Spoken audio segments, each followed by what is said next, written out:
SS Gentleman Dean Alejandro here to review my favorite pair of Rodeos that I have with my Mr. Limpy Packer.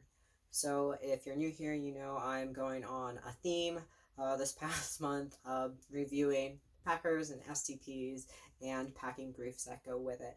So this is my hands down my favorite as far as if I'm ever traveling, if I'm going to be on an airplane, long distances, stuff like that.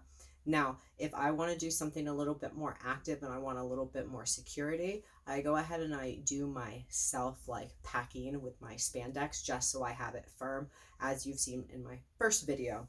But if I have some flexibility and I want to go for comfort, this is hands down what I usually use, of course, if it's clean. So as you can see right here, there's a little pocket right inside there. That is where the packer sits. And I am going to put them on so you can see with the packer.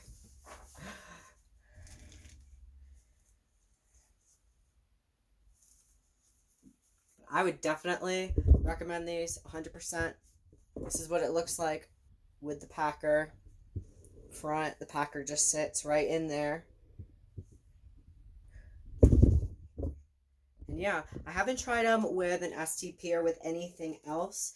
I definitely love wearing these around. I need to get like one in every color. I'm going to put the link for you to see it, and I'm going to actually have a more detailed review up on my WordPress as well, and where you can check them out. So I really don't even, there's honestly not even enough words that could describe them, because they're hands down my favorite as far as comfort. They do wiggle around, but I guess you'll have to see the written review for more. Ta-ta for now.